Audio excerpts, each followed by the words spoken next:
O panda gigante, também conhecido como urso panda, é uma espécie chamada Ailuropoda melamoleuca, que pertence à classe Mammalia, ordem carnívora e família Ursidae. Embora classificado na ordem carnívora, o urso panda tem uma alimentação predominantemente baseada em bambu, sendo que apenas 1% da sua dieta é composta por alimentos de origem animal. O urso panda é uma espécie que vive nas florestas de bambu da China. É um animal de grande porte, pesando entre 75 kg e 160 kg, e medindo entre 1,20 metros e 1,50 metros. Assim como outros ursos, ele possui pelos longos, mas o que o torna distintivo é sua coloração característica em preto e branco.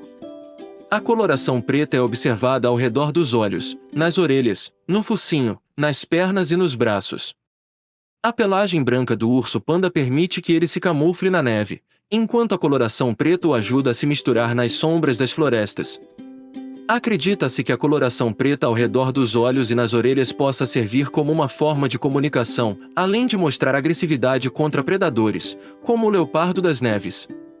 O urso panda possui mandíbulas grandes e musculosas, além de dentes molares largos e planos, que auxiliam no processo de digestão.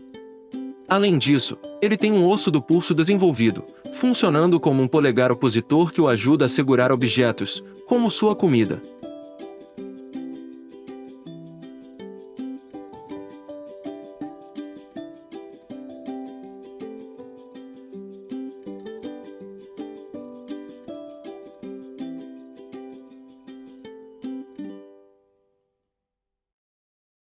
Os pandas gigantes possuem poucos predadores naturais. As fêmeas podem ser alvo de predação por leopardos das neves e ocasionalmente por martas de garganta amarela, águias, cães e raposas dos montes. Também existem registros de ursos negros caçando indivíduos jovens de cerca de 50 kg. É importante destacar que os pandas machos saudáveis estão praticamente isentos de predadores em seu habitat natural, exceto pelo impacto do ser humano. Os pandas gigantes são predominantemente animais solitários. Cada adulto possui um território definido e as fêmeas não são tolerantes com outras fêmeas em seu território. Eles se comunicam por meio de vocalizações e marcam seus territórios arranhando árvores e urinando em suas fronteiras.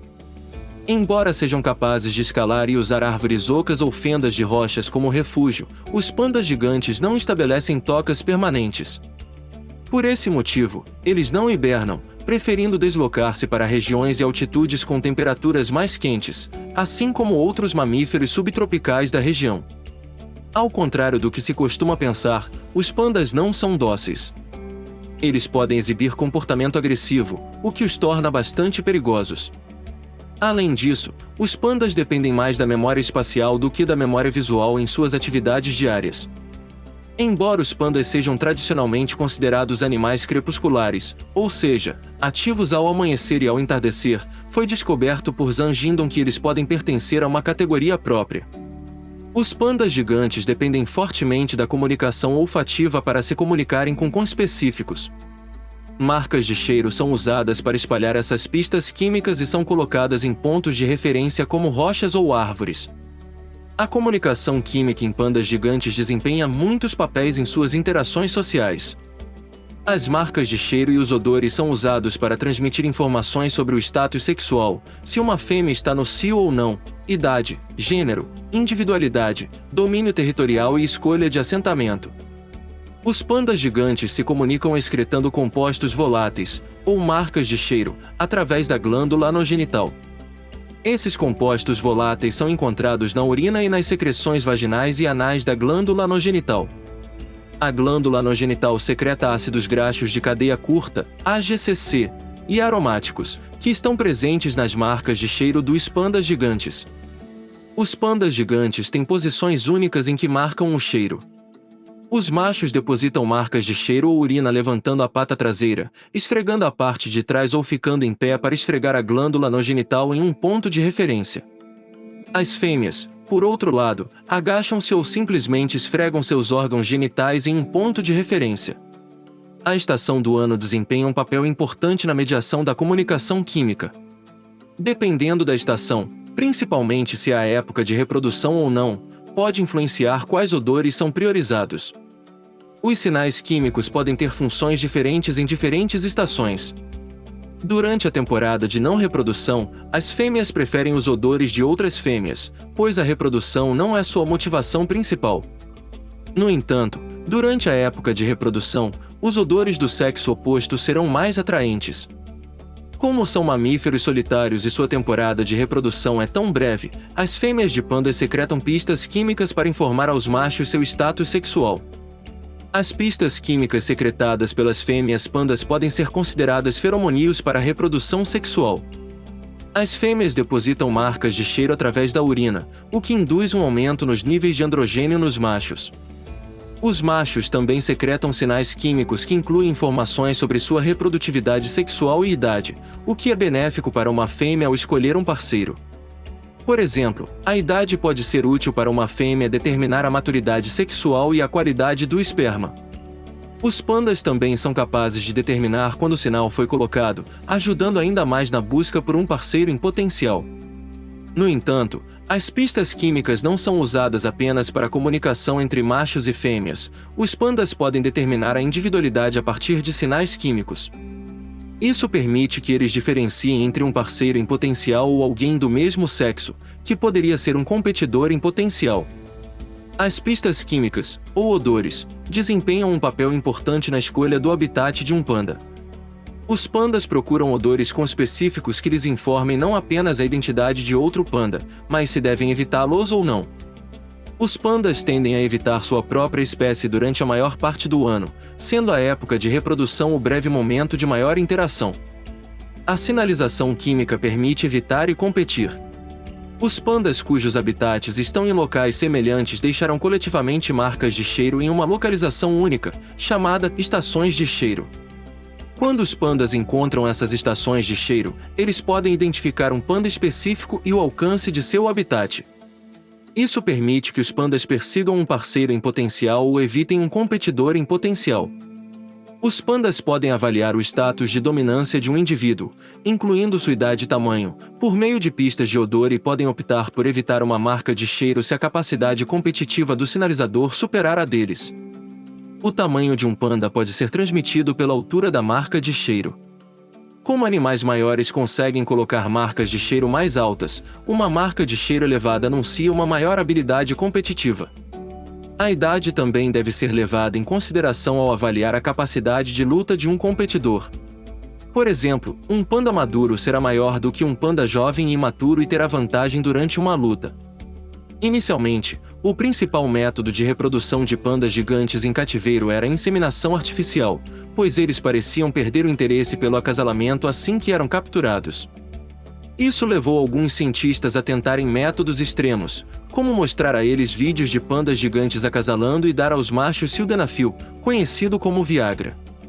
Somente recentemente os pesquisadores começaram a ter sucesso com programas de reprodução em cativeiro e agora descobriram que os pandas gigantes têm uma taxa de reprodução comparável a algumas populações de ursos negros americanos, uma espécie de urso em pleno crescimento. A taxa de reprodução normal é considerada de um filhote a cada 2 anos. Os pandas gigantes atingem a maturidade sexual entre os 4 e 8 anos e podem ser reprodutivos até os 20 anos. A época de acasalamento ocorre entre março e maio, quando a fêmea entra no cio, que dura 2 ou 3 dias e ocorre apenas uma vez por ano. Durante o acasalamento, a fêmea se agacha com a cabeça para baixo, enquanto o macho a monta por trás. O tempo de cópula varia de 30 segundos a 5 minutos, mas o macho pode montá-la repetidamente para garantir uma fertilização bem-sucedida. O período de gestação varia entre 95 e 160 dias. A variabilidade ocorre devido ao fato de o óvulo fertilizado poder permanecer no sistema reprodutivo por algum tempo antes de se implantar na parede uterina. Os pandas gigantes dão à luz a gêmeos em cerca de metade das gestações.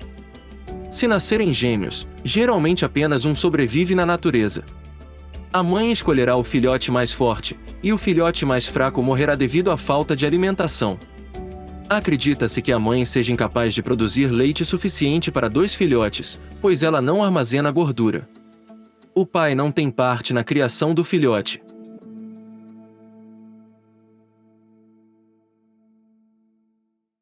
Quando o filhote nasce, ele é rosado, cego e sem dentes, pesando apenas de 90 a 130 gramas, proporcionalmente o menor bebê de qualquer mamífero placentário. Ele mama no peito da mãe de 6 a 14 vezes por dia, por até 30 minutos de cada vez. Por 3 a 4 horas, a mãe pode deixar a toca para se alimentar, deixando o filhote indefeso. 1 ou 2 semanas após o nascimento, a pele do filhote fica cinza, onde eventualmente seu pelo se tornará preto. Uma leve coloração rosa pode aparecer no pelo do filhote, como resultado de uma reação química entre o pelo e a saliva da mãe. 1 mês após o nascimento, o padrão de cor do pelo do filhote está completamente desenvolvido. Seu pelo é muito macio e se torna mais áspero com o tempo. O filhote começa a engatinhar aos 75 a 80 dias. As mães brincam com seus filhotes rolando e lutando com eles. Os filhotes podem comer pequenas quantidades de bambu após 6 meses, embora o leite materno ainda seja a principal fonte de alimento durante a maior parte do primeiro ano. Os filhotes de panda gigante pesam 45 kg com 1 ano e vivem com suas mães até terem 18 meses a 2 anos de idade. O intervalo entre os nascimentos na natureza geralmente é de 2 anos. Em julho de 2009, cientistas chineses confirmaram o nascimento do primeiro filhote concebido com sucesso por meio de inseminação artificial usando esperma congelado. O filhote nasceu às 7 horas e 41 minutos do dia 23 de julho daquele ano em Sichuan, sendo o terceiro filhote de Wu Yu, uma fêmea de 11 anos. A técnica de congelamento do esperma em nitrogênio líquido foi desenvolvida pela primeira vez em 1980 e o primeiro nascimento foi aclamado como uma solução para a escassez de sêmen de pandas gigantes, que havia levado ao cruzamento consanguíneo. O sêmen de pandas, que pode ser congelado por décadas, pode ser compartilhado entre diferentes zoológicos para salvar a espécie. Espera-se que zoológicos em destinos como San Diego, nos Estados Unidos, e Cidade do México possam agora fornecer seu próprio sêmen para inseminar mais pandas gigantes. Também foram feitas tentativas de reproduzir pandas gigantes por meio de gestação interespecífica, onde embriões clonados de pandas foram implantados no útero de um animal de outra espécie. Isso resultou em fetos de pandas, mas nenhum nascimento vivo. Em cativeiro, apenas 10% dos pandas conseguem acasalar naturalmente, e apenas 30% das fêmeas engravidam.